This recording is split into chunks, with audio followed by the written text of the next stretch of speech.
تک کوئی ماں نے ایسا بچہ پیدا نہیں کیا کہ جو یہ کہہ سکے کہ وہ کسی شاستر کو، کسی گرنتھ کو یا کسی اوتھینٹک بک کو اس نے زبانی یاد کیا ہے۔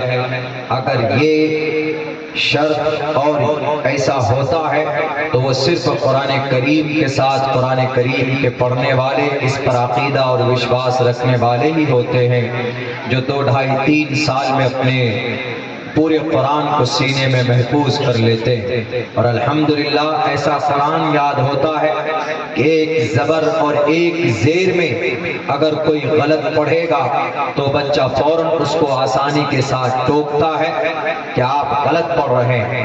یہ اس قرآن کا معجزہ ہے، دنیا میں کوئی اور کتاب یاد نہیں کی جا سکتی، صرف یہ قرآن ہے۔ Very easy to remember my child by heart all۔ ہمارے بچوں کے لیے یہ اتنا آسان ہے کہ بڑے آسانی سے بچے یاد کر لیتے۔ سن 2016 میں ایک سفر کے دوران ہندوستان کے اندر ایک بڑی تنظیم ہے راشٹریہ سویم سیوک سنگھ، اس کے پرمکھ اچانک کسی تتکال کی وجہ سے، کسی ایمرجنسی کی وجہ سے ہماری فلائٹ میں ان کی شفٹنگ ہوئی۔ اس دوران حافظ قرآن ناچیز عبداللہ سالم اس فلائٹ میں ہم بھی سوار تھے، میرا بھی سفر تھا گوا کا، تو اسی میں ملاقات ہوئی تھی، تو کچھ دیر بات چیت ہوئی، لمبی چوڑی بات ہوئی، لیکن مختصر میں وہ بات بتانا چاہتا ہوں جس سے اس کو بڑی حیرانی ہوئی۔ انہوں نے کہا کہ before some time you are reciting something, can you tell me please، کیا آپ بتا سکتے ہیں کہ کچھ دیر پہلے آپ کیا پڑھ رہے تھے؟ ہم نے کہا کہ it's my holy گرنتھ قرآن کریم۔ اس نے تعجب میں یہ پوچھا کہ do you remember by heart all، کیا آپ کو قرآن زبانی یاد ہے؟ ہم نے کہا کہ yes I remember from the beginning to the end, within 10 hours we can recite the Holy Quran and we can tell in front of the people۔ کسی کے بھی سامنے ہمارا بچہ قرآن سنا سکتا ہے جو قرآن کو یاد کرتا ہے۔ تو اس نے کہا کہ in my holy Granth, in my شاستر شریمد بھگوت گیتا، ہم اس کو 2 4 5 چیپٹر یا اشلوک یاد نہیں کر سکتے، ہم بھول جاتے ہیں، لیکن آپ کو کیسے یاد؟ ہم نے کہا کہ it's virtue by good opportunity for اللہ سبحانہ و تعالی۔ یہ اللہ تبارک و تعالیٰ کے ان کے فضل و کرم سے ایسا ہوتا ہے، ورنہ ہمارے اندر ہمت نہیں ہے کہ ہم اس قرآن کو یاد کر سکیں۔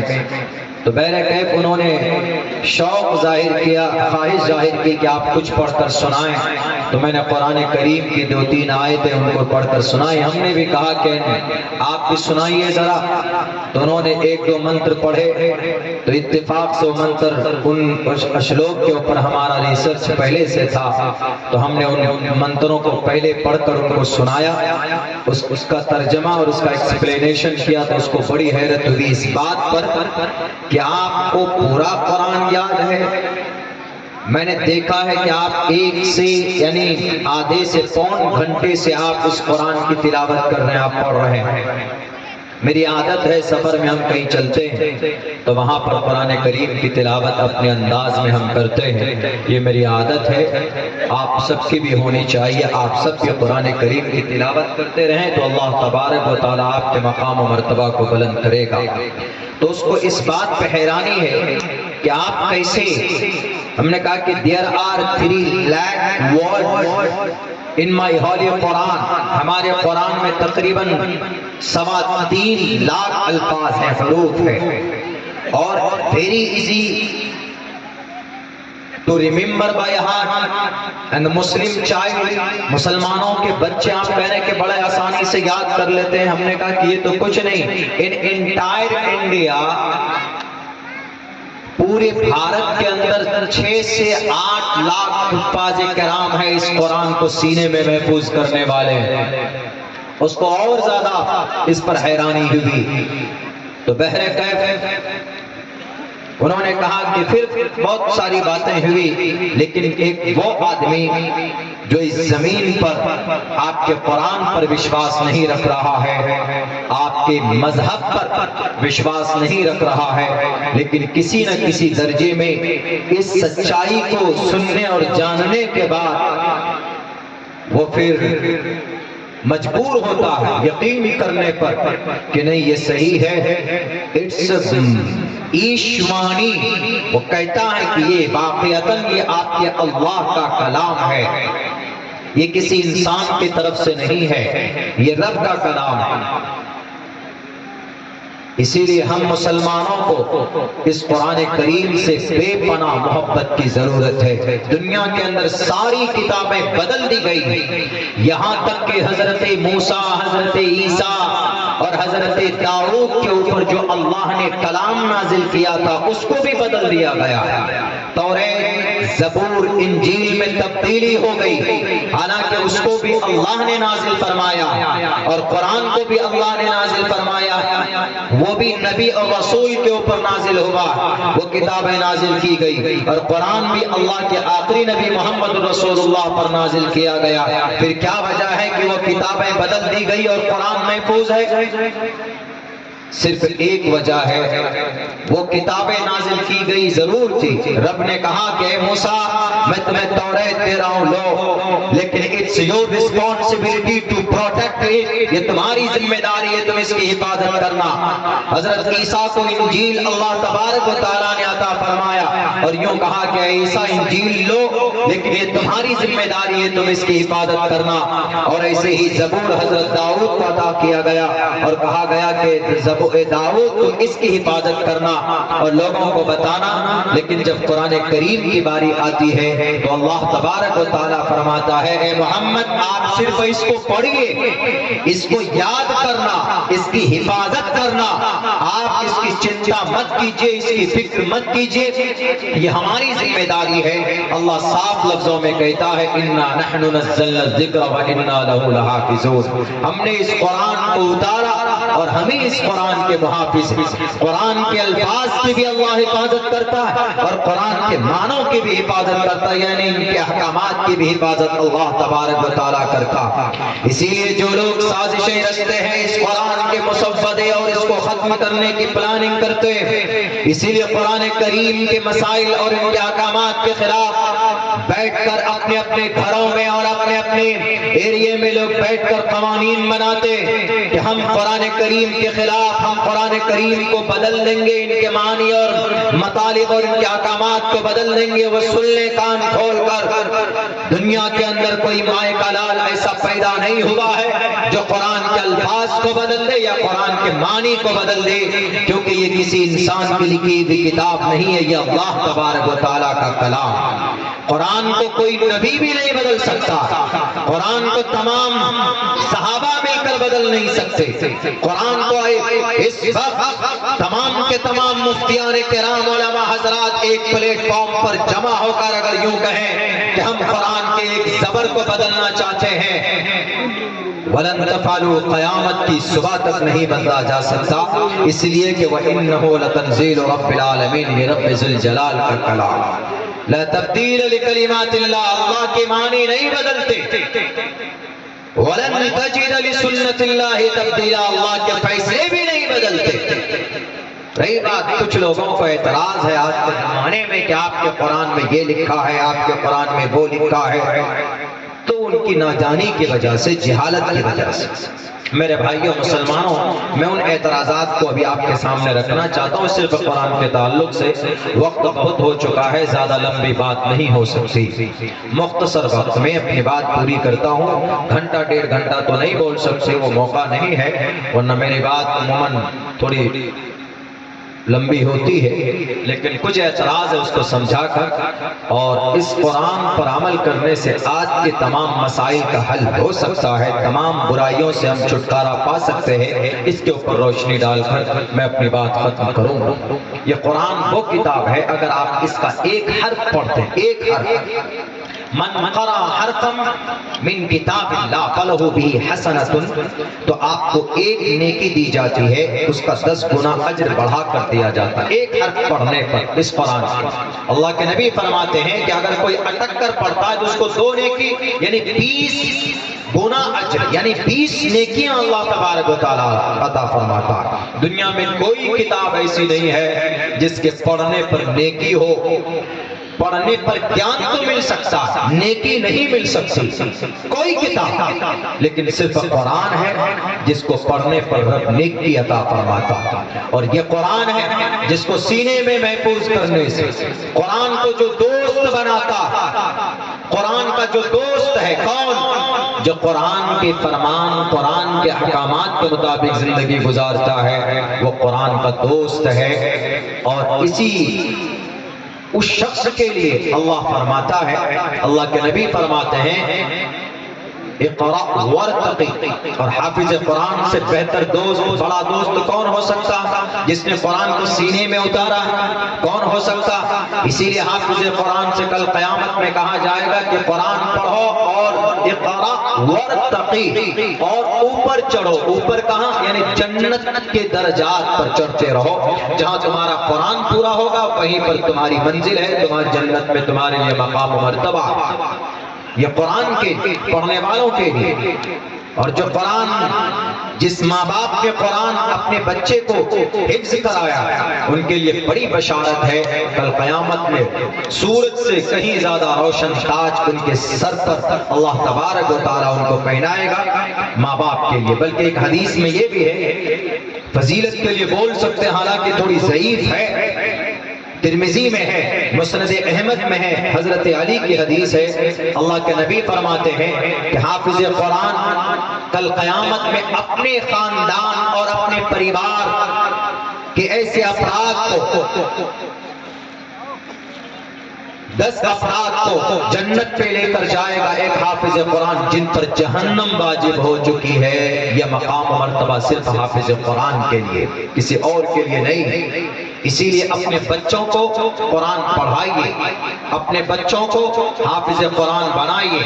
اس کے بعد آپ چاہیں تو ڈاکٹر بھی بنا سکتے ہیں، انجینئر بنا سکتے ہیں، ماسٹر بنا سکتے ہیں، پروفیسر بنا سکتے ہیں، آپ لائر بنا سکتے ہیں، آپ جج بنا سکتے ہیں۔ Islam doesn't deny, Islam doesn't stop your goal and achievement, Islam منع نہیں کرتا، لیکن before all things you have to remember, you have to get knowledge and you have to educate your child as a قرآن کریم۔ آپ حافظ قرآن بنائیے اپنے بچوں کو، اس کا ذہن 2 گنا زیادہ فاسٹ ہوگا،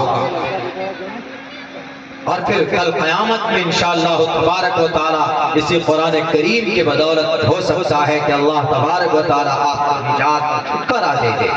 اسی لیے اس قرآن سے محبت کیجیے، دنیا کے اندر اس سے بہتر، پوتر ترین، اس سے سچی کتاب آج تک نہیں ہے، آج تک کوئی پیش کرے لا کر نہیں پیش کر سکتا قرآن سے بہتر کوئی کتاب۔ اور ہم مسلمان ہیں، ہمارا وشواس اس قرآن پر ہے۔ جن لوگوں کے پیٹ میں درد ہوتا ہے کہ قرآن میں غلط باتیں، اسی لیے ان مدرسوں کو بند کر دو، کیونکہ قرآن سکھایا جاتا ہے، قرآن میں غلط بات ہے تو وہ غلط ہے، ان کی سوچ ناپاک ہے، وہ اس قرآن کو جان نہیں پائے۔ قرآن میں کیا لکھا ہے؟ سب سے پہلے یہی لکھا ہے نا قرآن کریم میں، سب سے پہلا میسج جو قرآن کا ہے وہ یہی ہے، اقرأ بسم ربک الذی خلق، خلق الانسان من علق، کہ پڑھو اپنے رب کے نام سے جس نے پیدا کیا۔ کون سا گناہ ہے؟ شاستر میں لکھا ہے، شاستر میں بھی لکھا ہے، بہنام جنمنامنتے گیانوان مام پرپدیگیتے واسودیوا سرومدی سمہاتما سدرلبھا، گیان پراپت کرو اور گیان کے ذریعے سے انسان مہان بنتا۔ قرآن کہتا ہے اقرأ بسمک، پڑھیے، گیان پراپت کرو، تو کیا غلط ہے؟ قرآن کی پہلی سورت سورہ فاتحہ الحمدللہ رب العالمین، تمام تعریف رب ذوالجلال کے لیے، یہ مطلب یہ ترجمہ ہے۔ شاستر میں بھی یہی لکھا، اگرنی میلے ساری پرشنسا اس اگنی، اس ایک پرماتما کے لیے۔ کون سی غلط بات کہہ دی قرآن؟ اسی قرآن کریم کی صورت میں ہے ایاک نعبد و ایاک نستعین، اے رب ہم تیری ہی عبادت کرتے ہیں اور تجھی سے مدد طلب کرتے ہیں۔ شاستر میں بھی یہ بات ہے تسیتے بھکتیوان سے شیاما، اے پرماتما ہم تیری پوجا اور پرارتھنا کرتے ہیں۔ قرآن میں ایمان لانے کے بعد سب سے پہلا فریضہ قرآن کا آرڈر اقیم الصلاۃ، اے ایمان والو نماز قائم کرو، کیونکہ ان الصلاۃ تنہی عن الفحشاء والمنکر، بے شک نماز بے حیائی بری باتوں سے روکتی ہے، تو کوئی غلط پیغام نہیں ہے۔ شری رام چندر جی کو ہنومان جی نے کہا کہ مریادہ پرشوتم مجھے ساستان کی اجازت دیجئے، میں اپنے پرماتما کی آپ کی بھکتی کیسے کرو؟ تو شری رام چندر جی نے ہنومان جی سے کہا کہ ساستان کرو۔ کہا کیسے کرو؟ کہا کہ کرو پتھما دارکا جیو وادیو ددین مجیتے ہردیانم کو ڈلا کاریہ چترتر دیو چندر کا پنچم بندو سنیکتا، مطلب اس کا اقیم الصلاۃ، نماز قائم کرو، 8 انگ پر بھکتی کرو۔ مسلمان جب نماز پڑھتا ہے تو 8 انگ پہ نماز پڑھتا ہے نا، 8 انگ، تو یہاں پر کہا گیا کون سا غلط کہہ دیا؟ اقیم الصلاۃ، اے مسلمانوں نماز پڑھو، نماز قائم کرو۔ ایمان لانے کے بعد سب سے پہلا فریضہ یہی ہے کہ آدمی نماز پابندی کے ساتھ پڑھے۔ آج اس امت میں نماز کا فقدان ہے۔ ہمارے نوجوان سیلفی کھچانے میں آگے رہے، ہمارا نوجوان سوشل میڈیا میں بڑا ایکٹیو ہے۔ نماز کا وقت ہوگا تو یا تو تاش کی گدی پہ ان کے جھمیلے میں بیٹھا رہتا، یا تو سوشل میڈیا پہ اپنا قیمتی وقت ضائع کرتا، لیکن نماز کے لیے نہیں جاتا۔ ایمان لانے کے بعد سب سے بڑا فریضہ امت مسلمہ کے نوجوانوں، سماج کے بہو بیٹیوں کو یہ ہے کہ آپ نماز پڑھیے۔ زکوٰۃ آپ کے پاس دولت ہے تبھی زکوٰۃ فرض ہے، حج تب فرض ہے جب آپ کے پاس دولت ہے تبھی حج فرض ہے، اور آپ اگر مسافر ہیں تو روزہ بھی فرض نہیں ہے سفر کی حالت میں، لیکن نماز ایک ایسا عمل ہے بہر صورت آپ کے اوپر نماز فرض ہے، چاہے آپ دولت مند ہیں یا نہیں ہیں، آپ بیمار ہیں، آپ پریشان ہیں، تب بھی آپ پر نماز فرض ہے۔ کوئی غریب ہے، امیر ہے، بادشاہ ہے، ہر کسی پر نماز فرض ہے۔ یہ قرآن کا آدیش اور اپدیش ہے۔ اسی لیے کہا گیا امام ابو حنیفہ، امام احمد بن حنبل فرماتے من ترک الصلاۃ متعمدا فقد کفر۔ اس حدیث کے ترجمے میں وہ فرماتے ہیں امام احمد بن حنبل، اللہ کے نبی کی حدیث ہے، اللہ کے نبی فرماتے ہیں کہ جو شخص جان بوجھ کر نماز کو ترک کرتا وہ کافر بن جاتا۔ اسی لیے کفر سے بچنا، اپنے آپ کو گناہ سے بچانا ہے تو نماز پابندی سے پڑھنا۔ امام ابو حنیفہ کہتے ہیں کہ نہیں کافر تو نہیں بنتا، البتہ وہ کفر کے قریب تر پہنچ جاتا۔ جو مسلمان نماز نہیں پڑھتے، جان بوجھ کر نماز کو چھوڑتے، اللہ نے کس لیے پیدا کیا؟ بھکتی کے لیے پیدا کیا، عبادت کے لیے۔ اور عبادت میں ایمان لانے کے بعد you have to believe in one God and you must to say and believe۔ آپ کو کہنا پڑے گا لا الہ الا اللہ محمد رسول اللہ، کہ اللہ کے سوا کوئی معبود نہیں ہے۔ آپ کا وشواس ایک اللہ پر ہونا چاہیے، لیکن اس کے بعد کیا ڈیوٹی ہو گئی پوری؟ کیا ایمان والے بن گئے؟ نہیں، آپ کو 24 گھنٹے میں 5 وقت کی نماز ادا کرنے آپ کے لیے ضروری ہے۔ ان الصلاۃ کانت علی المؤمنین کتابا موقوتا۔ ہم خواہ کسی سیاسی پارٹی کو، سیاسی لیڈر کو، کسی سرکار کو ہم لوگ بلیم کرتے ہیں کہ اس نے ایسا کیا، اس نے ویسا کیا۔ یاد رکھیے، جب آپ کسی نیک کام کی، آپ کسی نعمت کی ناشکری کرتے ہیں تو اللہ اس کو چھینتا ہے۔ مسجد ہمارے لیے نعمت ہے، جب ہم مسجد کو آباد نہیں کریں گے تو اللہ اس کو چھینتا ہے۔ اشارہ سمجھتے رہیے گا، ہماری بڑی بڑی مسجدیں دنیا کے اندر سے چھین لی گئی، اس کی بڑی وجہ یہ ہے کہ وہ مسجدیں نا آباد تھی، آباد نہیں ہو رہی تھی۔ اس وجہ سے ان مسجدوں کو اللہ تبارک و تعالیٰ نے ہم سے چھین لیا، اور پوری دنیا میں مسجدیں چھینی جا رہی ہے، یہ سلسلہ جاری ہے۔ کیوں؟ کیونکہ نماز ہم لوگ ادا نہیں کرتے۔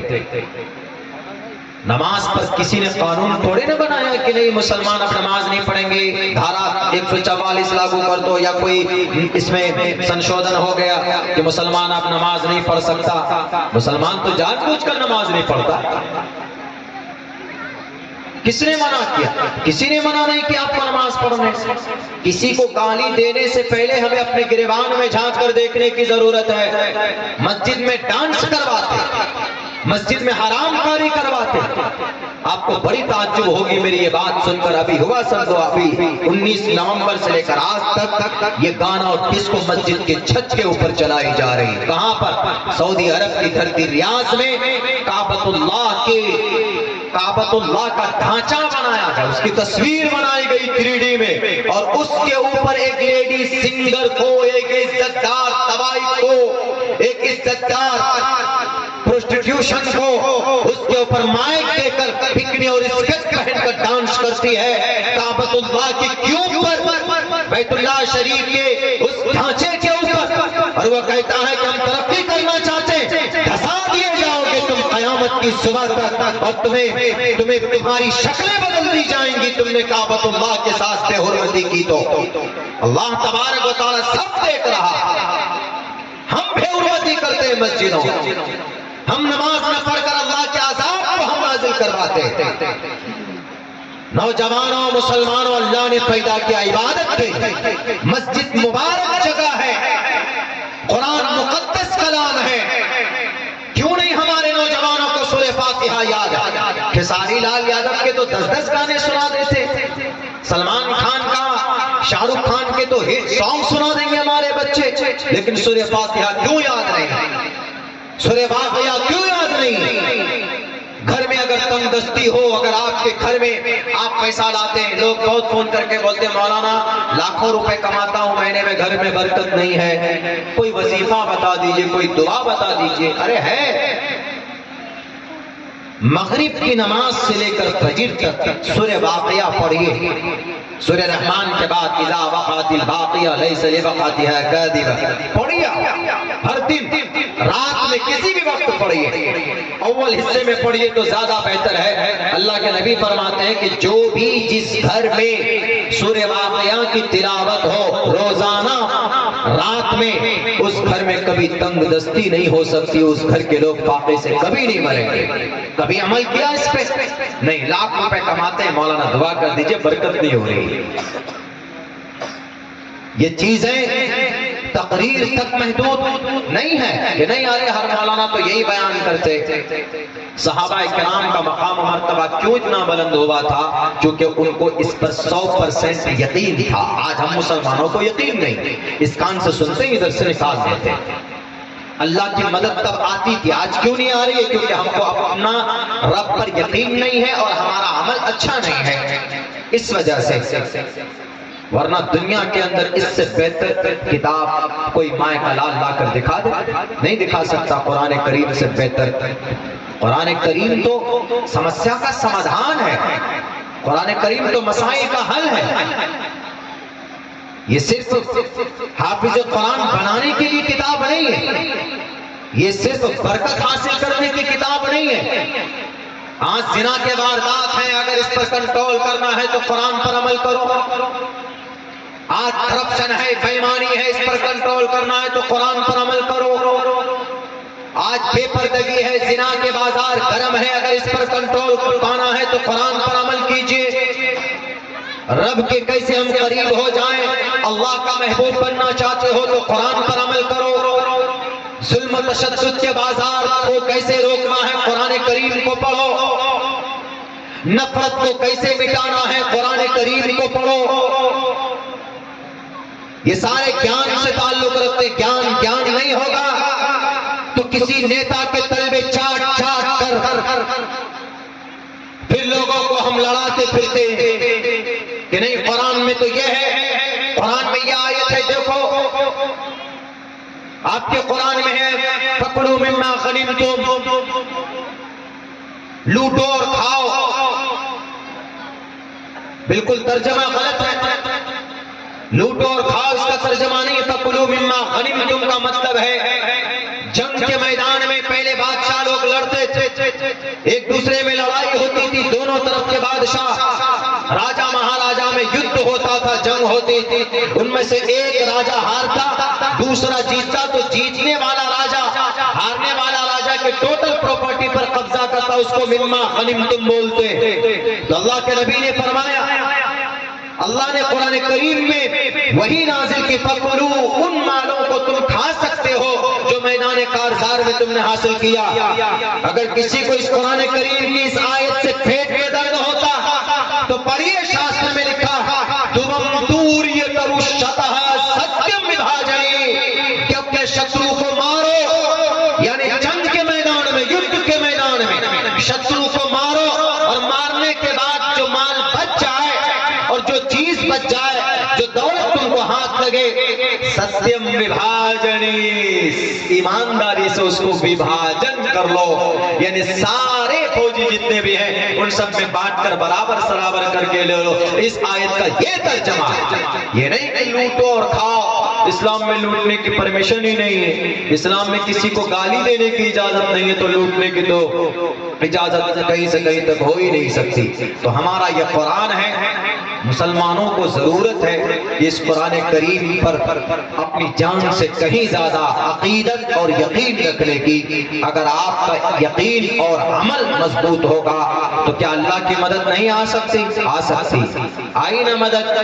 سرزمین غزہ پٹی میں 60,000 لوگ مار دیے گئے، لیکن اللہ کی مدد اگر وہاں پر نہ ہوتی تو وہ جگہ، وہ علاقہ ختم ہو جاتا، دنیا کے نقشے سے مٹ جاتا، اس لیے کہ 60,000 وہاں پر ڈالا گیا۔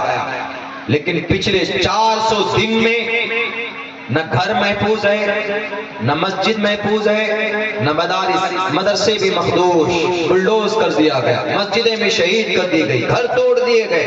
40 لاکھ کی آبادی، 40 کلومیٹر لمبا، 12 کلومیٹر چوڑا، اس ایریے کو ختم کر دیا گیا، لیکن لوگ وہاں آج بھی زندہ ہیں۔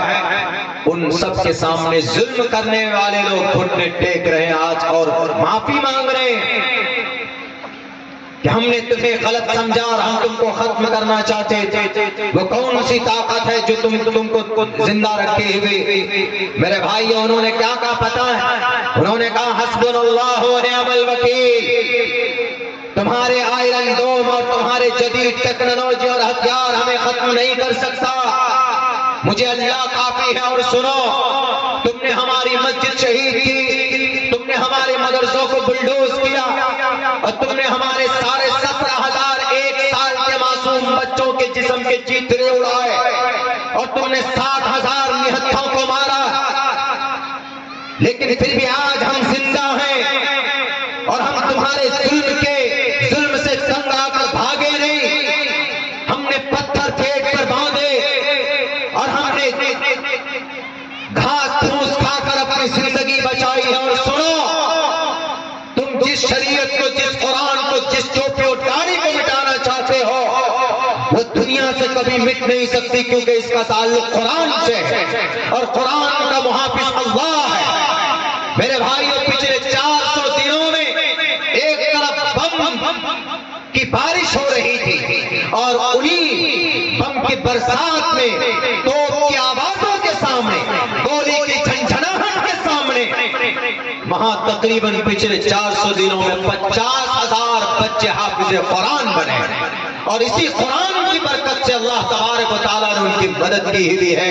ورنہ 400 دن تک جہاں گولے بارود برسائے جائیں، وہ زمین کا حصہ تو زمین سے وہ حصہ نام و نشان مٹ جاتا، لیکن اللہ نے اس قرآن کی وجہ سے ان کی مدد کی۔ یہ قوم، ہم مسلمان آج بھی اپنی کوئی بھی عزت پا سکتے ہیں، شرط یہ ہے کہ آپ کو دوبارہ اس قرآن پر وشواس کرنا ہوگا، آپ کو دوبارہ اس قرآن سے، قرآن کی طرف لوٹ کر آنا ہوگا، تبھی کچھ ہو سکتا ہے۔ ورنہ صرف جلسوں میں 22 حافظ قرآن آپ نے بنائے، دستار بندی ہو گئی، اور آپ نے سوچا کہ بھئی بہت اچھا، بس چلے گئے نہیں۔ اس قرآن پر عمل کرنا ہوگا، اس قرآن سے عقیدت بڑھانی ہوگی، اور اس قرآن پر یقین مضبوطی کے ساتھ اپنا یقین پختہ کرنا ہوگا۔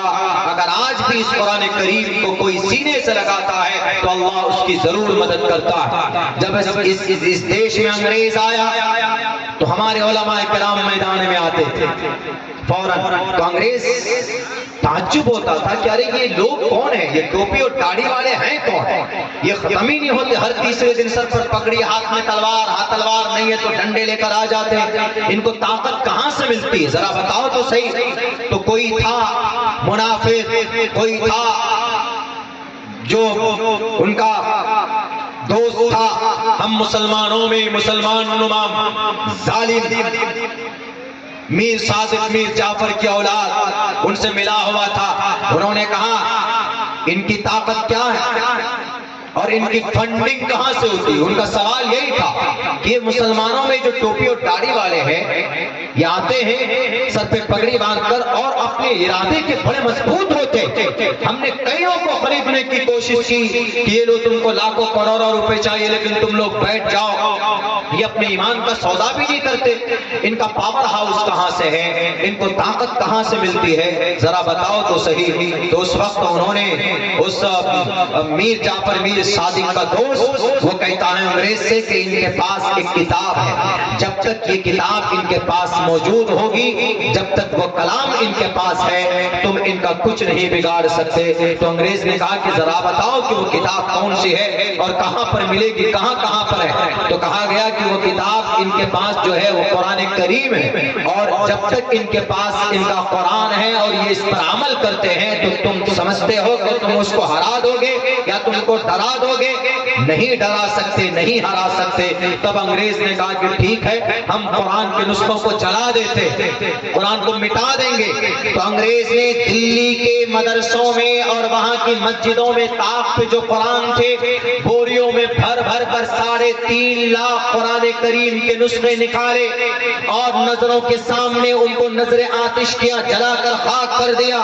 ایک عالم دین نے کہا کہ کم بخت ظالم انگریز، تو قرآن کے نسخوں کو جلانا چاہتا ہے تو جلا لے، اگر تجھے اور چاہیے تو ہم پورے بھارت سے لا لا کر تم کو دیتے ہیں، یہ 3.5 لاکھ کیا 3.5 کروڑ قرآن کریم کے نسخے جلا دو، لیکن پھر بھی یہ قرآن کریم مٹ نہیں سکتا ہے۔ انہوں نے کہا کہ کیوں؟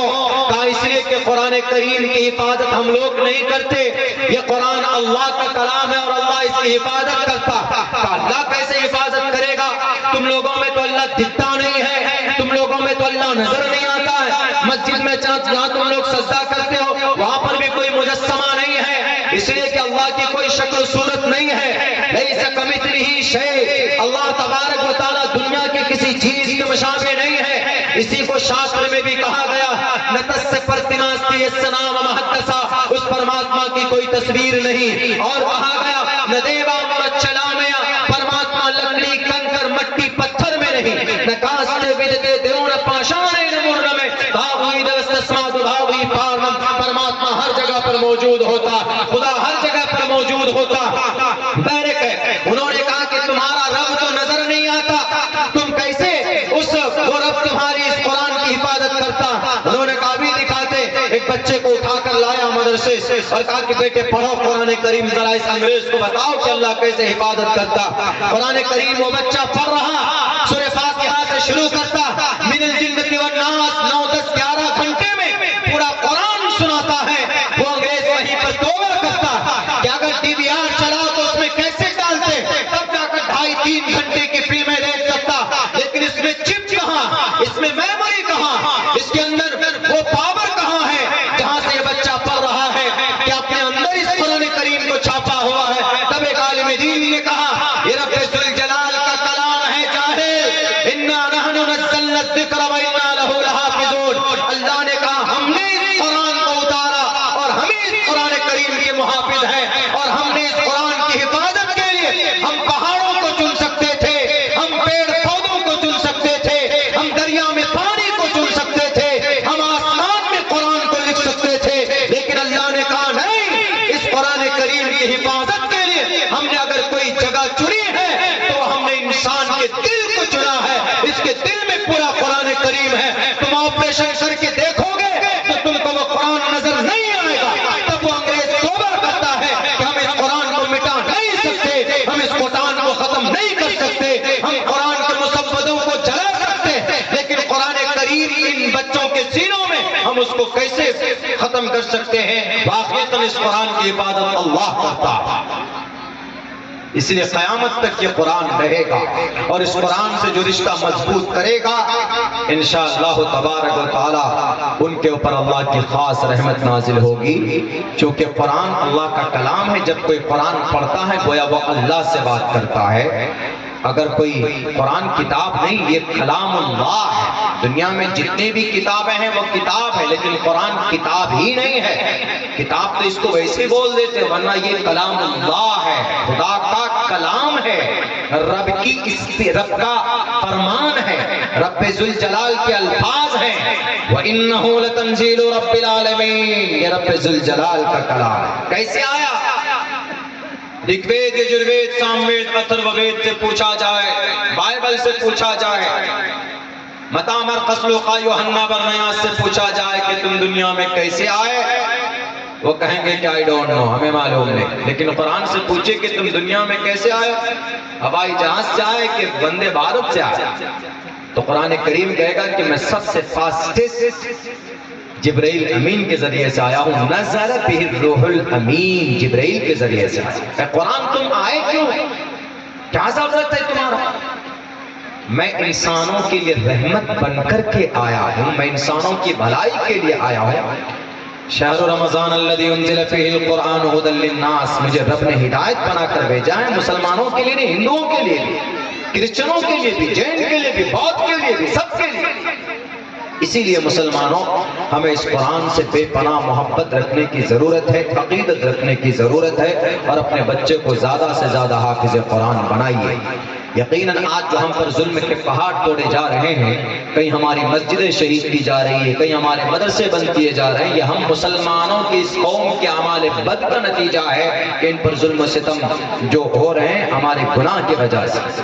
سعودی عرب دنیا کی سب سے پوتر ترین جگہ ہم لوگ سمجھتے ہیں، اس لیے کہ وہاں پر یہی قرآن نازل ہوا سعودی عرب میں، لیکن وہاں پر ننگا ناچ کیا گیا۔ مسجد مبارک جگہ، ان احب البلاد الی اللہ مساجدها وابغض البلاد الی اللہ اسواقها، مسجدیں پاک جگہ ہیں، اللہ کو سب سے پسندیدہ کوئی جگہ ہے تو مسجد ہے، ناپاک جگہ یعنی ناپسند جگہ کوئی ہے تو بازار ہے۔ ہم لوگ مسجد کی چھت پر کبھی جاتے ہیں تو چپل اتار کر جاتے ہیں، کیوں؟ اس لیے کہ ادب کے خلاف ہے۔ کس ابا نے اجازت دی محمد بن سلمان کو کہ تم ڈانس کراؤ بیت اللہ کی کیوب بنا کر؟ ہم لوگ جانماز میں جب پڑھتے ہیں تو جب کعبۃ اللہ بیت اللہ کی جو تصویر بنی ہوئی ہوتی ہے تو اس کو بھی منع کرتے ہیں، بھی ایک یہودیوں کی سازش ہے، لیکن پھر بھی ہم لوگ اس کو آگے رکھتے ہیں، آگے کہ جہاں سجدہ ہو وہاں رکھتے ہیں، نہیں ہونا چاہیے وہ بھی، لیکن اگر ہو تو آگے رکھتے ہیں۔ پیر پہ طرف آ جائے تو پھٹ سے پیر ہٹا لیتے ہیں، ارے تصویر ہے کعبۃ اللہ شریف کی، مسجد نبوی کی۔ ادب کے خلاف آپ چپل پہن کر مسجد نہیں جا سکتے، نہ چھت پر نہ نیچے، اگر چپل ناپاک ہے تو جائز نہیں ہے، لیکن اگر چپل پاک ہے تب بھی خلاف ادب ہے، نہیں جاتے۔ لیکن ابھی 19 نومبر سن 2024 کو، سن 2019 سے یہ چل رہا ہے صاحب، لیکن ابھی تو باضابطہ بی بی سی نے لکھا، بی بی سی ہندی نے لکھا ہے کہ دنیا کے اندر سب سے بڑا آج تک میوزک فیسٹیول یعنی گانے کی محفل سجائی گئی ریاض میں، سعودی عرب کے کیپٹل۔ تم کچھ بھی کرو، تم زنا کرو، تم کچھ بھی کرو، وہ تمہارا عمل ہے، اللہ تم کو بہت خطرناک سزا دے گا جو بھی گناہ کرے گا۔ لیکن کس نے اجازت دی کہ بیت اللہ تمہارے ابا کا گھر ہے، تمہاری پرسنل پراپرٹی، وہ بیت اللہ ہے، اللہ کا گھر ہے، تمہارے ابا کا نہیں ہے۔ اور اس پر اس کا ڈھانچہ بنایا گیا، کیوب بولتے ہیں نا، شیشے کا ڈھانچہ بنایا گیا، ڈھانچہ مطلب پوری تصویر 3D میں، اور ویڈیو شوٹ کر کے باضابطہ ایک لیڈی سنگر امریکن، بھارت سے بھی گئے تھے، 250 یہ 250 250 لیڈی سنگر پوری دنیا سے بلائے، یورپ سے، ایشیا سے، ایشیا مہادیپ سے، بر صغیر سے، بر اعظم سے، ہر جگہ سے بلا کر ان کو کروڑوں روپے دیے گئے، اور ان کو کہا گیا کہ آپ آئیے گانا گائیے، تم گانا گاؤ کچھ بھی کرو، لیکن ایک بات بتا دو کہ بیت اللہ شریف کے چھت پر کس نے اجازت دی ہے؟ وہاں کا فرما روا یعنی وہ بیت اللہ شریف جس کے اوپر مسجد بیت معمور ہے، جہاں 24,000 فرشتے 70,000 فرشتے 24 گھنٹے میں ایک مرتبہ سجدہ کرتے ہیں، عبادت کرتے ہیں، تو پھر ان کا نمبر قیامت تک نہیں آنے والا۔ وہ بیت معمور جہاں پر اللہ کا نور ہمیشہ برستا رہتا ہے، لیکن انہوں نے پیسہ کمانے کے چکر میں وہاں کے صدر نے، وہاں کے ادھیکش نے، وہاں کے فرما روا نے محمد بن سلمان، مجھے پتا ہے کہ میری اسپیچ کی وجہ سے ہم پر نوٹس ضرور آتے، وہاں سے یہاں سے نہیں وہاں سے آتے، اور پھر ہمارا 2-3 مرتبہ تو عمرے کا وہ ریجیکٹ ہو چکا ہے، ان کے بھی گرگے بیٹھے رہتے۔ میں بولوں گا قیامت کی صبح تک بولوں گا، اگر میرا باپ بھی شریعت کے خلاف کوئی کام کرے گا تو ہم ان کو بھی تنبیہ کریں گے، من رأى منکم منکرا فلیغیرہ بیدہ فإن لم یستطع فبلسانہ فإن لم یستطع فبقلبہ وذلک اضعف الایمان، رواہ المسلم۔ اللہ کے نبی فرماتے ہیں کوئی غلط کام دیکھتے ہو تو ہاتھوں سے روکنے کی کوشش کرو، ہاتھ سے نہیں روک سکتے تو زبان سے روکنے کی کوشش کرو۔ زبان میں تو اللہ نے طاقت دی ہے، کل قیامت میں یہ زبان رب کے سامنے میں وہاں پر بولے گی، میں بولوں گا کہ اللہ محمد بن سلمان نے تیرے پوتر ترین گھر پر عزتدار قوائدوں کا ڈانس کروایا تھا، اے اللہ آپ نے سورہ لقمان کی آیت، علماء بیٹھے ہیں وَمِنَ النَّاسِ مَن يَشْتَرِي لَهْوَ الْحَدِيثِ، لَهْوَ الْحَدِيث سے کیا مراد ہے؟ حضرت عبداللہ ابن مسعود، حضرت عبداللہ ابن عباس جو تفسیر کے امام ہیں، اور حسن بصری رحمت اللہ علیہ لَهْوَ الْحَدِيث سے مراد گانا لیتے، یعنی گانا سننا حرام ہے، گانا خریدنا حرام ہے، گانا لکھنا حرام ہے، گانا بجانا حرام ہے، گانے کو پرموٹ کرنا حرام ہے۔ وَمِنَ النَّاسِ مَن يَشْتَرِي لَهْوَ الْحَدِيثِ لِيُضِلَّ عَن سَبِيلِ اللَّهِ۔ ایک ظالم تھا حارث نضر بن حارث، ایک کمبخت یہودی اور ایک کفار مشرکین میں سے تھا، وہ جب اللہ کے نبی قرآن کریم سناتے تو لوگ قرآن کریم سن کر ان کا دل پگھلتا، اسلام کے قریب آتے۔ جب اس نے دیکھا، نضر بن حارث نے دیکھا کہ یہ تو اسلام کے قریب ہوتے چلے جا رہے ہیں، ان کو روکو، ان کو روکنے کا بہتر طریقہ یہ ہے کہ قرآن کریم کے مقابلے میں کوئی ایسی چیز سنائی جائے ان لوگوں کو جو قرآن سے زیادہ اچھی لگے۔ تو یہ فارس گیا، وہاں سے گانا خریدا، وہاں سے رستم اور اسفندیار کی کہانی کس سے خریدے، اور وہاں پر ایرانیوں کے مشہور لڑاکو جو تھے ان کے واقعات کو خرید کر لاتا اور لوگوں کو بتاتا ہے، اے لوگوں تمہیں بھی تو محمد قوم عاد قوم سمود کی قصے کہانی سناتے، بس فرق اتنا ہے کہ میں قریب کے یودھاؤں کی ان کی کہانی سناتا ہوں۔ تو کیا فرق ہے؟ بتاؤ ذرا، تمہارے قرآن سے زیادہ مزہ ان قصہ کہانی سننے میں آتا ہے کہ نہیں آتا؟ لیکن جن کے دل میں قرآن کی محبت تھی، جن کے دل میں اسلام کی محبت تھی، وہ مانتے نہیں تھے۔ تو پھر پتا ہے اس ظالم نے کیا کیا؟ اس ظالم نے ایک لونڈی کو خریدا، ایک عورت کو خریدا جو سنگر تھی۔ جیسے آج سوشل میڈیا پر ہمارے بھارت کے اندر انڈین آئیڈل، سارے گاما کون سے چینل اور یہ ٹی وی چینل میں یہ ہر ہفتے میں سنڈے اور سیٹرڈے کو ریلیز کیے جاتے، اور ہمارے سماج کا نوجوان پاگل ہوتا چلا جا رہا ہے، ان کو لوڈ کرتا ہے، کان میں لیڈ لگا کر سنتا، نص قطعی ہے کہ گانا حرام ہے، حرام ہے۔ اللہ کے نبی نے فرمایا بھی ہے میری امت میں ایک وقت ایسا آئے گا کہ ان کو دھسا دینے، ان کے چہرے مسخ کر دینے اور پتھروں کی بارشیں ہوں گی۔ تو لوگ نے پوچھا اللہ کے نبی ایسا کیوں ہوگا؟ اللہ کے نبی فرمانے لگے کہ کثرت سے گانے بجانے والی عورت ہوں گے، شراب کثرت سے پی جائیں گی، ان دونوں گناہوں کے جرم میں ان کے چہرے بدل دیے جائیں گے اور ان کے اوپر پتھروں کی بارشیں ہوں گے۔ سن لو، اللہ کے نبی کا فرمان ہے۔ تو پھر وہ کیا کرتا؟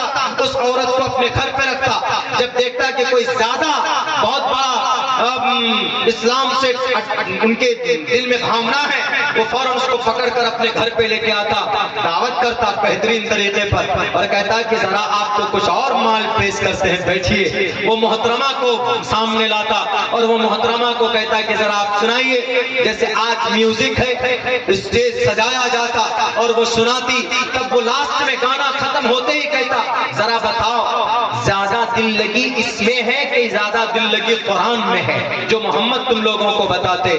یہ کام کن کا تھا؟ نضر بن حارث کا تھا، قرآن کے دشمن کا تھا، اور یہ کام کون کر رہا ہے؟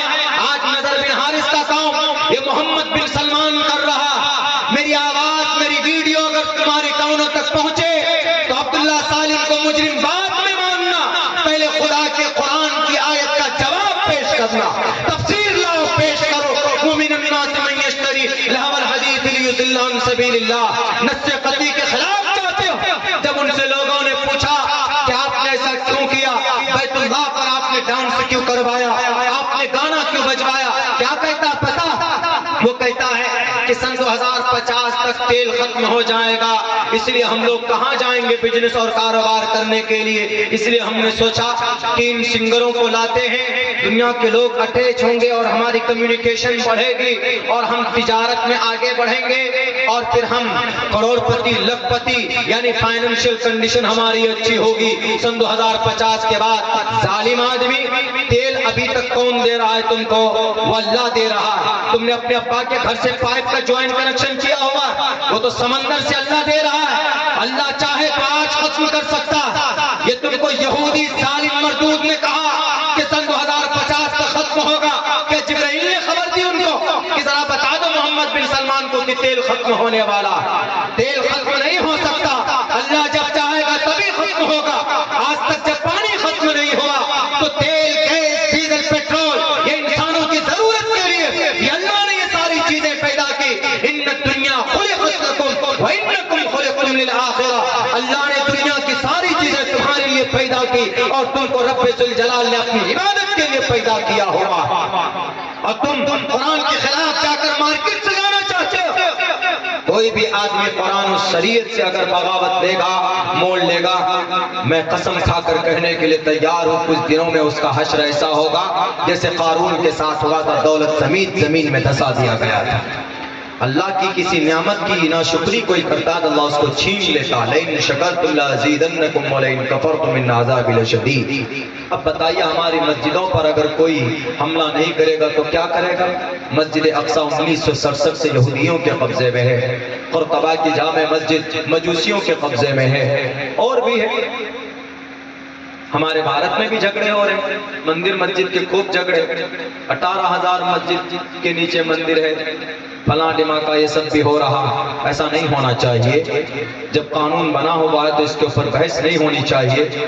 ابھی ایک ہنسا ہوا، دنگا ہوا، ایک لفظ کو لے کر، سنبھل کو لے کر، سنبھل، لفظ سنبھل۔ ہمارے ہندو بھائیوں کا عقیدہ ہے کہ انتم زمانے میں، اخیر زمانے میں کل کی اوتار، کل کی آئیں گے اوتار لیں گے۔ کل کی مطلب کل یگ میں آنے والا ایک ایسا ایشور کا وہ اوتار اوترت ہوں گے، یعنی شری وشنو جی 8ویں اوتار 9ویں اوتار لیں گے، اور ان کے اوتار لینے کی جو جگہ ہے، اوتار مطلب اترنے کی جگہ، پیدا ہونے کی جگہ، اوتار مطلب آسمان سے زمین پر آنا، یا اس کا ترجمہ کر لیجئے کہ زمین سے نکلنا یا کسی ماں کے پیٹ سے پیدا ہونا، یہ بھی ترجمہ کر سکتے ہیں۔ اوترت ہونا کل کی، کل یگ میں، یہ کل یگ ہے۔ اسی زمانے میں وہ جو کل کی آئیں گے ان کے آنے کی جگہ سنبھل ہے، سنبھل، یہ اٹیچمنٹ ہے۔ حالانکہ میں یہ کہتا ہوں کہ یہ سنبھل نہیں ہے، بلکہ وہ شے سے سنبھل ہے، شمبھل ہے، وہ شمبھل، اور یہ سنبھل ہے۔ شمبھل گرام گکھیہ سمراہ منایس گہاتمن بھون وشنو یششا کلکی پرادر بھوشیتی۔ وہ شمبھل گرام میں آئیں گے، اور یہ شمبھل گرام کا مطلب امن کی جگہ، شمبھل گرام کا مطلب امن کی جگہ، اور یہ شمبھل گرام اگر کسی دنیا کی کسی شہر پر فٹ آتا ہے تو یہ مراد آباد والا سنبھل پہ نہیں فٹ آتا، ڈاکٹر وید پرکاش اپادھیائے اپنی کتاب میں لکھتے ہیں کہ یہ شمبھل مراد آباد والا شمبھل نہیں ہے، بلکہ یہ شمبھل گرام کا مطلب اردو میں ہندی میں امن کی جگہ، پرسکون جگہ. اور پرسکون جگہ پوری دنیا میں اگر کسی شہر کا نام ہے تو مکہ کا نام ہے. بِهَذَا الْبَلَدِ الْأَمِينِ، اس پرامن جگہ کی قسم. کعبۃ اللہ میں اس میں مکہ میں اگر کوئی پہنچ جائے تو وہاں پر کسی کا مرڈر نہیں کیا جا سکتا، کسی کا قتل نہیں ہو سکتا. وہاں پہ پرامن جگہ ہے وہاں پر. تو اس مطلب سے انہوں نے لکھا ہے کہ شمبھل گرام امن کی جگہ. لیکن ہمارے سناتن دھرم میں اس کو یہ سمجھ لیتے ہیں کہ یہ مراد آباد والا سنبھل ہے. یہ تو صحیح سے سنبھل ہے، وہ شمبھل. شمبھلے وشنو یششو، امن کی جگہ پر پیدا ہوں گے کل کی اوتار. ہمارے ہندو بھائیوں کا یہی کنسپٹ ہے، لیکن امن کی جگہ پر وہ کل یگ میں آنے والے اوتار. یہ جو منتر ہے اس کا ترجمہ کرتے دیکھ کے آپ کو سمجھ میں آئے گا. شمبھل گرام امن کی جگہ پر براہمنے اونچے خاندان میں وشنو یش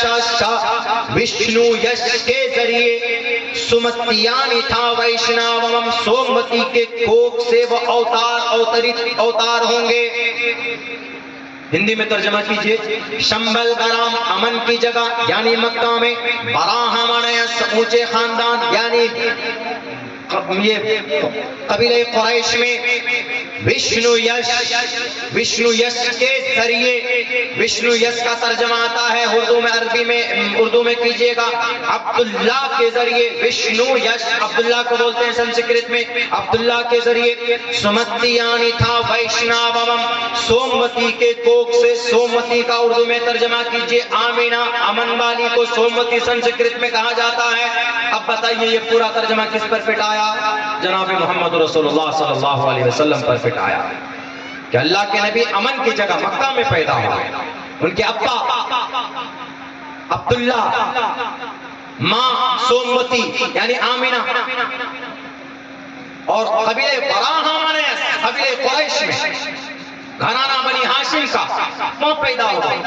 اس کو جب تک پڑھیں گے نہیں، جب تک سمجھیں گے نہیں، تو ایسے ہی ووادت باتیں لوگوں کے سامنے آئیں گی تو لوگ اگر ہوتے چلے جائیں گے، جو کہ ہمارے اس دیش کو کمزور کرتا ہے.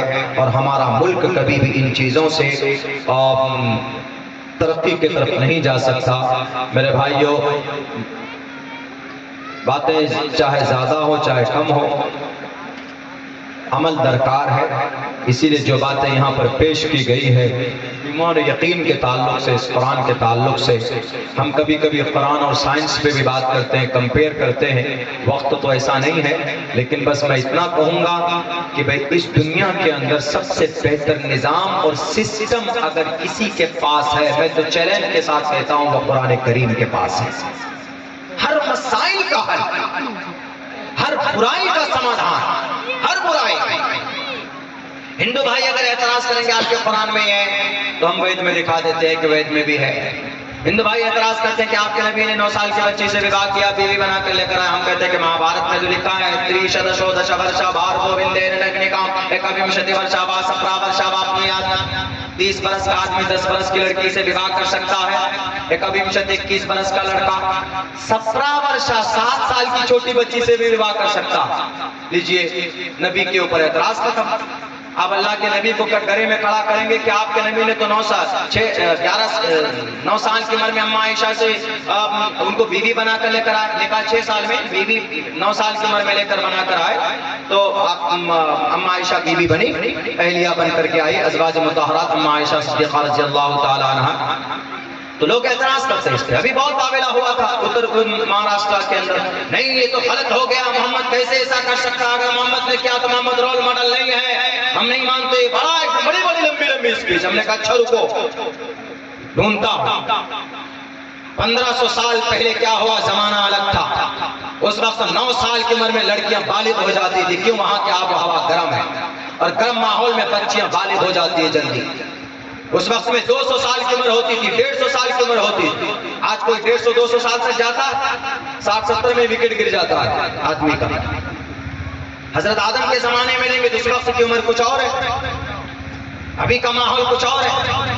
ابھی ہماری ماں، ہماری سماج کے جو عورتیں ہوتی نارمل ڈلیوری نہیں ہوتی، پریگننٹ ہوتی ہے، سیزر کرانا پڑتا ہے. اب سے 15 سال پیچھے چلے جائیے، سیزر کا نام و نشان نہیں تھا. ماحول بدلا، سسٹم بدلا، آب و ہوا چینج ہونے سے، علاقہ چینج ہونے سے آدمی کی صحت اور آدمی کا رنگ روپ بدل جاتا. آپ حبشہ چلے جائیے، شری لنکا، سارے متھیا مرلی دھرن کالے کالے دکھیں گے آپ کو. کیوں؟ وہاں کا آب و ہوا ہی ایسا ہے کہ وہاں گورا نظر نہیں آئے گا آپ کو. اب وہ شری لنکا والا ڈنڈا لے کے کھڑا ہو جائے کہ اللہ ہم کو کیوں کالا پیدا کر رہے ہیں، کالے کالے ہم لوگ کیا گناہ ہے؟ تو اللہ کہے گا کہ بھئی وہاں کا آب و ہوا ہی ایسا ہے کہ تم کالے ہی رہو. کوئی ماں اگر صاف بچہ جنے تو بھی وہاں کے رنگ روپ میں وہ کالا ہو جاتا ہے. اب یہی ادھر ہمارے بھارت میں پنجاب، سندھ، یہ سب علاقے میں چلے جائیں تو وہاں پر گورے ہٹے چٹے لمبے ہوتے ہیں. کیوں؟ اس لیے کہ وہ علاقہ ایسا ہے، ماحول ویسا ہے. کیرلا چلے جائیں جس کو گاڈ زون کہا جاتا ہے، وہاں پر 100% لوگ پڑھے لکھے ہوتے ہیں لیکن کالے کالے ہوتے ہیں بالکل. اب وہ کہے گا کہ اللہ ہم تو اتنے انٹیلیجنٹ ہیں کہ ہر آدمی، ہمارا گھر میں ہر بچہ پڑھا لکھا ہوتا ہے، اس کے باوجود بھی ہم کو کالا کیوں پیدا کر رہے ہیں؟ کوئی گورا بچہ دے دے تو اللہ یہی کہے گا کہ بھئی یہ ڈیپینڈ کرتا ہے ویدر پہ. یہ چیزیں ہوتی. اب اس پر اعتراض کرنا کہ اماں عائشہ 9 سال کی عمر میں کیوں بیوی بنائے محمد رسول اللہ نے؟ اگر آپ کو وشواس نہیں ہوتا، آپ کو لگتا ہے کہ ظلم ہے، تو پھر مہابھارت میں تو لکھا 30 برس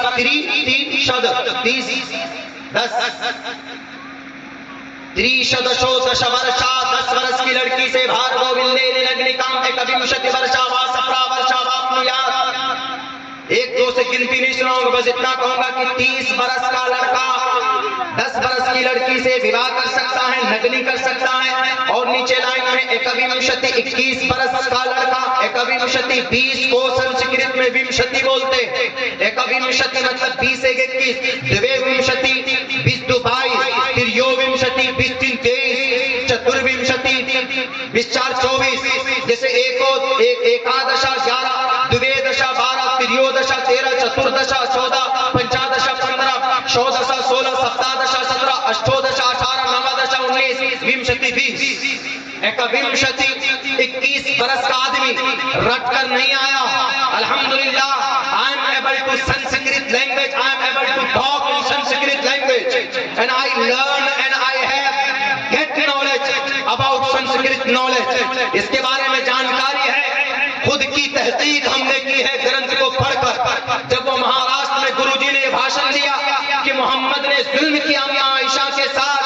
اماں عائشہ وہ ہے، پہلے سن لو، اماں عائشہ وہ ہے جن کا ازواج مطہرات دوسرے نمبر پر اللہ کے نبی سے وواہ ہوا. نکاح خدیجۃ الکبریٰ کے بعد حضرت ابوبکر صدیق نے پڑھایا. وہ اماں عائشہ جن کے لیے سلام حضرت جبرائیل لایا کرتے تھے، وہ اماں عائشہ جن کے اوپر زنا کی تہمت لگائی گئی تو اللہ نے آسمان سے زمین پر 17 قرآن کریم کی آیتیں نازل فرمائی اور کہا کہ اماں عائشہ پاک اور پوتر ہے. وہ اماں عائشہ جو 2210 حدیثیں روایت کی ہے اللہ کے نبی علیہ السلام کی، بخاری اور مسلم میں 250 سے 350 حدیثیں مروی ہے اماں عائشہ صدیقہ رضی اللہ تعالیٰ عنہا. اور وہ اماں عائشہ جن کی برکت سے تیمم جیسا مسئلہ اس امت کو ملا. وہ اماں عائشہ اللہ کے نبی کے چلے جانے کے بعد صحابہ کرام کا کوئی بھی معاملہ اٹکتا تھا تو اماں عائشہ کے پاس پہنچتے تھے. اس سے پتہ چلتا ہے کہ بیٹی کا بھی تعلیم یافتہ ہونا ضروری، بیٹی کے لیے بھی ادارے ہونے ضروری، لیکن اس شرائط کے ساتھ امت کے لوگ مجرم ہیں کہ بیٹیوں کے لیے ادارے کیوں نہیں بنائے آپ نے ڈھنگ کے، بیٹیوں کے لیے یونیورسٹی کیوں نہیں بنائی آپ نے، بیٹیوں کے لیے تعلیمی ادارے کیوں نہیں بنایا آپ نے. میں تو وقف بورڈ کے گارجنوں سے اور ان کے متولی سے سوال کرتا ہوں کہ 1200 کروڑ روپے کی آمد کی ہے سالانہ وقف بورڈ کے ذریعے سے. وقف کی پراپرٹی کا انکم 1200